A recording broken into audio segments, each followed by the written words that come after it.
Salut à tous. Aujourd'hui, je voudrais vous montrer une petite astuce pour faire flotter ces bâtiments et c'est vraiment simple et je pense qu'on peut le faire sur console. Donc voilà, faut pas s'en priver. Moi, je l'ai vu sur une vidéo en anglais sur la chaîne de Natalia. Heu, je crois que c'était sur TikTok, enfin peu importe, mais voilà, c'était en anglais et ben, tout le monde parle pas anglais. Je ne sais pas si quelqu'un l'a fait en français, certainement. Après, il faut trouver. Donc, je vous montre un petit peu, voilà, et ça vous permet, par exemple, d'avoir une porte à l'étage.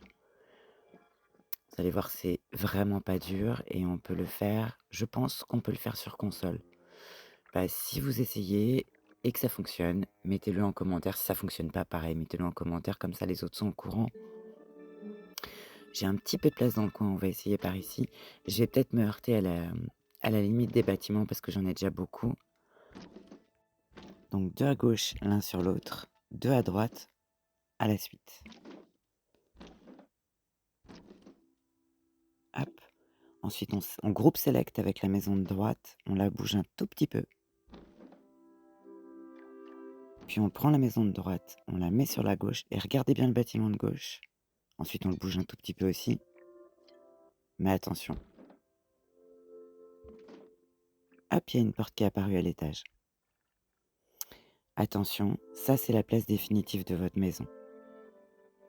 Alors là, on peut déjà enlever la maison du dessous, sauf que si on veut en caler une, à gauche, et qu'on a enlevé la maison, c'est compliqué. Donc, calez d'abord votre maison à gauche, puis enlevez en dessous. Je vais me heurter à la... On bouge, allez hop.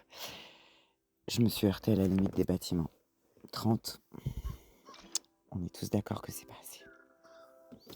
Ok, donc là je vais le faire avec plusieurs blocs de maison à gauche. Allez, 2 par là. On recommence. Donc toujours 2 à gauche, ou 4 ou 6, peu importe. Et 2 en enfilade à droite.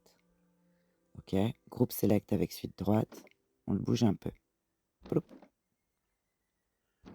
Ensuite on prend la maison qui est tout à droite et on la ramène au-dessus.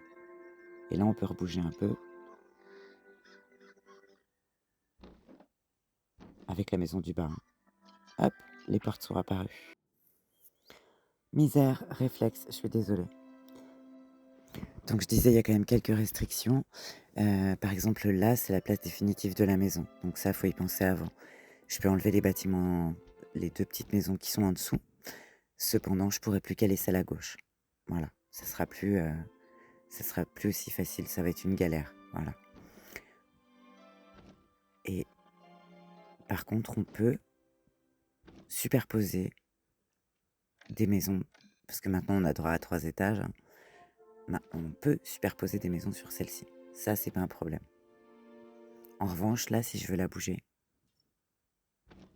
je fais un groupe select. Et voilà, elle est pas complète. Elle a bien voulu prendre tout ça. Et donc, si je fais un groupe select et que je les bouge, bon là, je l'ai pas fait dans la vidéo, j'ai oublié. Mais les portes de l'étage disparaissent. Ça redevient une maison normale. En tout cas pour la porte. Et donc voilà, dans la room initiale où on était au départ, c'est ce que j'ai fait. J'ai créé une maison avec 3 blocs flottants à l'arrière, une maison avec 2 blocs flottants à l'avant. Et j'ai fait en sorte de bien les caler dès le départ. Et ensuite, j'ai créé une passerelle entre les deux qui fait office de terrasse. Et vu que j'ai des portes à l'étage, je n'en ai conservé qu'une seule.